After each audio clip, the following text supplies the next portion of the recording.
71'de bir güneş doğdu.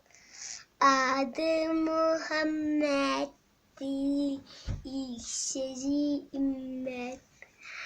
Babasıydı Abdullah, annesiydi Amine, süt annesi Haline, doğdu cennet evine.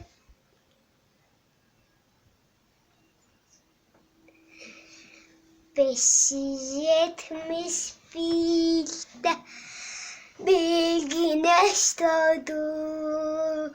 Adı Muhammed'di, ilk sözü ümmet.